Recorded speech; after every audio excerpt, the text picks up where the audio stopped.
ఇప్పుడు no cost cough syrup తో 60 రూపాయల విలువ గల ఇన్హేలర్ పూర్తిగా ఉచితం. దెబ్బకి దగ్గు జలుబు మాయం. మరి మహబూబ్ నగర్ జిల్లా వ్యాప్తంగా పల్లెల్లో పారిశుద్ధ్యం పడకేసింది. 1692 గ్రామాల్లో పాలకవర్గం పదవీకాలం ముగిసి ప్రత్యేకాధికారుల పాలన కొనసాగుతోంది. దాంతో గ్రామాల్లో శానిటేషన్, వీధి దీపాలు, పంచాయతీ కార్మికుల జీతాలు, చెత్త నిర్వహణ, ట్రాక్టర్ల మెయింటెనెన్స్ వంటి వాటికి నిధులు లేక పట్టించుకోవడం మానేసినట్లు కనిపిస్తోంది. పూర్తి అప్డేట్స్ మా ప్రతినిధి అహ్మద్ పాషా అందిస్తారు.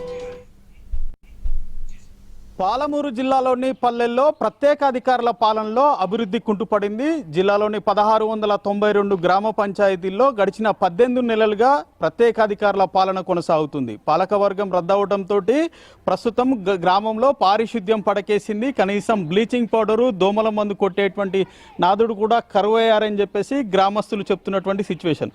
మరోపక్క అంతకుముందు సర్పంచులుగా కొనసాగిన వారి బిల్లులతో పాటు ప్రస్తుతము కేంద్రం నుంచి రావాల్సినటువంటి బిల్లులు, రాష్ట్రం నుంచి రావాల్సినటువంటి బిల్లులు కూడా పెండింగ్లో ఉండటంతో గ్రామాల్లో అభివృద్ధి పూర్తిగా కుంటుపడిందని చెప్తున్నారు. ఈ నేపథ్యంలో మనం తిమ్మాపూర్ గ్రామస్తులు మనతో ఉన్నారు, వారితో మాట్లాడే ప్రయత్నం చేద్దాం. అన్న, ఏంటి ముఖ్యంగా మీ ఊళ్ళో ఏ రకమైనటువంటి సమస్యలు ఉన్నాయి, ఎందుకు ఇట్లాంటి ఇబ్బంది? నా పేరు రెడ్డిరాజు, మాది తిమ్మాపూర్ గ్రామము, ఉసపేట మండలము. మా గ్రామంలో వచ్చేసి ఇప్పటి వరకు 18 నెలలుగా సర్పంచ్ లేకపోవడం వల్ల స్పెషల్ అధికారి ఆఫీసర్ చేతిలోనే ఉంది, వాళ్ళ ఆధీనంలోనే నడుస్తుంది.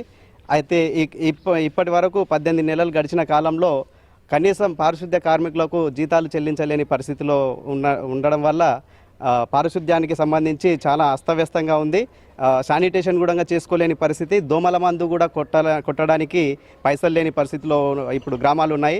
బ్లీచింగ్ పౌడర్ కూడా కొనలేని పరిస్థితిలో గ్రామాలు ఉన్నాయి. కాబట్టి ఈ స్థానిక సంస్థల ఎలక్షన్లు పెట్టుకుంటేనే రేపు పొద్దున 15th ఫైనాన్స్ రావడానికి అవకాశం ఉంటుంది. కాబట్టి ఆ 15th ఫైనాన్స్ అమౌంట్ కూడా రాకపోవడం వల్ల గ్రామాలు చాలా అస్తవ్యస్తంలో ఉన్నాయి.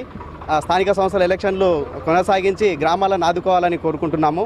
అన్న, మీరు చెప్పండి, మీ ఊరు తిమ్మాపూరు చాలా చిన్న గ్రామము, దాదాపు 650 మంది నివాసం ఉంటున్నటువంటి ఈ గ్రామంలో ఈ సమస్యలు ఎన్ని రోజులుగా పేరుకుపోయాయి, ఏంటి వీటికి పరిష్కారం ఎలా ఉంటుంది, ఎలా ఉండబోతుంది? అయితే పెద్దలు చెప్పినట్లు దేశానికి పల్లెలే పట్టుకోమలు అన్నారు. అయితే ప్రస్తుతం చూసుకుంటే పల్లెల్లో పాలనా వ్యవస్థ అనేది లేదు. గత ప్రభుత్వం నుంచి చూసుకుంటే కొన్ని బిల్లులు గ్రామ సర్పంచ్కి సంబంధించినవి కానీ ఇతరత్ర పనులు చేసినవి ఏ బిల్లులు శాంక్షన్ కాలేదు. ప్రస్తుతం కూడా బడ్జెట్ లేక ఎక్కడి పనులు అక్కడనే ఆగిపోయినాయి. ఏమంటారు, పారిశుభ్రత కూడా లేదు. కాబట్టి ప్రభుత్వం తొందరగా సర్పంచ్ ఎలక్షన్లు నిర్వహించి పల్లెల్ని పటిష్టం చేయాలని కోరుకుంటున్నాం.